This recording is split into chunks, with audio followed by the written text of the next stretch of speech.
आज हे सगळे सकाळी झोपले आहेत आणि मी सकाळीच आज उठली आणि उठल्या-उठल्या माहेर म्हटल्यावर चहाचा कप हाती येतोच, तर चहा घेतला.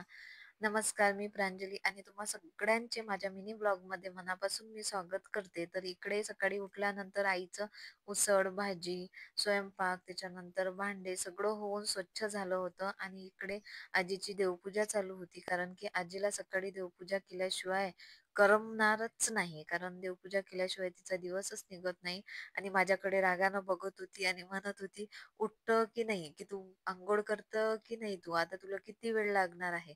कारण हे सगळं कर कर कशासाठी म्हणत होती, तर आम्हा सगळ्यांना आज बाहेर जायचं होतं आणि आज होता आमच्या रायबाचा म्हणजे माझ्या भाच्याचा जावळे काढायचा कार्यक्रम. तर आमच्याकडे जावळे आत्याच्या मांडीवर काढतात. तुमच्याकडे जावळे कोणाच्या मांडीवर काढतात? ते मला कमेंट्समध्ये नक्की सांगा. आणि जावळे काढण्यासाठी एक विशेष मुहूर्त काढला जातो आणि विशेष मुहूर्तावर त्याच दिवशी जावळे काढल्या जाते आणि जावळे हे दारात अंगणात काढल्या जातात तुळशीजवळ. तुमच्याकडे जावळे कुठे काढतात आणि का तुळशीजवळ काढतात हे तुम्हाला माहीत असेल तर मला कमेंट्समध्ये नक्की सांगा. आणि जावळे काढल्यानंतर आम्हाला याला बाहेरगावी घेऊन जायचं होतं. म्हणजे जावळे हे जे कुलदैवत असते तिथे आम्हाला जावळे न्यायचे असते. तर त्यासाठी ही सगळ्यांची गडबड चालू होती. कारण की याचे जावळे काढल्यानंतर आम्हाला ऊन व्हायच्या आधी याला बाहेर म्हणजे देवाजवळ घेऊन सुद्धा जायचं होतं. तर त्यासाठी आम्ही सगळेजण गडबड करत होतो आणि हा एवढा शांततेनं काढू देत होता. कारण आत्ता ते पहिल्यासारखं काहीच नाही आहे. कैची वगैरे लागणार असं काहीच नाही आहे. तर आत्ता एकदम सॉफ्ट आणि छान जावडे काढल्या जाते. तर त्याचे जावडे काढणं झाल्यानंतर आजीच्या इकडे आरत्या राहिलेल्याच होत्या. तिच्या 9 आरत्या सकाळी, 9 आरत्या संध्याकाळी. त्याच्यानंतर तिला म्हटलं आपण एक छोटासा फोटो काढू, तर लगेच पदर घेऊन रेडी झाली. त्याच्यानंतर शाहू आणि रायबा सुद्धा रेडी झाला होता आणि इथे बसला होता. त्याच्यानंतर दादाने गाडी काढली आणि गाडीत बाहेर हवा चेक केली. आजी समोर बसलेली होती. तिला म्हटलं, "मला इकडे बघ आणि मला हाय कर." तर आजीने छान हाय केला आणि तिच्यासोबतचा दिवस मला असं वाटतच नाही जावं म्हणून. कारण ते सगळ्यात महत्त्वाचे आमच्या फॅमिलीसाठी, सगळ्यांसाठी. आणि आम्ही तिथून हवा चेक केल्यानंतर निघालो.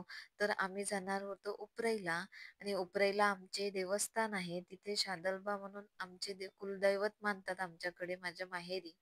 तर तिथे गेलो. तिथे गेल्यानंतर असा प्रसाद आणि शॉल घ्यावी लागते आणि तिथे लेडीजला परमिशन नाही आहे.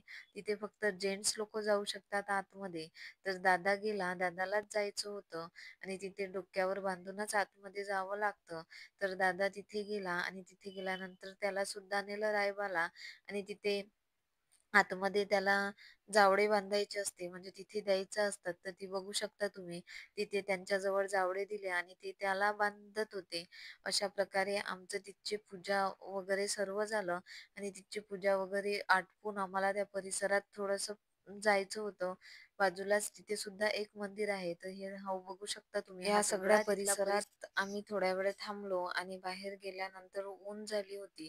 तर आम्हाला सुद्धा जेवण सुद्धा करायचं होतं. कारण की आम्ही सकाळीच निघालो आणि जेवणाचे डबे आमच्या सोबत होते. तर अशा प्रकारे पूजा, दर्शन घेऊन तिथे जावळे वगैरे सर्व देऊन ते सगळं आटपून आम्ही जाण्यासाठी निघालो. ऊन खूप झाली होती. तर तसंच गाडीत गेलो आणि आम्हाला एका शेतात जेवायचं होतं. त्याच्यामुळं दादा असा म्हणत होता, की शेताचं जेवण करायचं आहे. तर आम्ही निघालो आणि एका शेताजवळ पोहोचलो आणि शेताजवळ पोहोचल्यानंतर त्या शेतमालकाला विचारलं, की "आम्ही इथे जेवण करू का?" त्यांनी सुद्धा परमिशन दिली आणि आम्ही तिथे छान जेवायला बसलो. शेतात निसर्गरम्य वातावरणात छान असं आमचं जेवण झालं.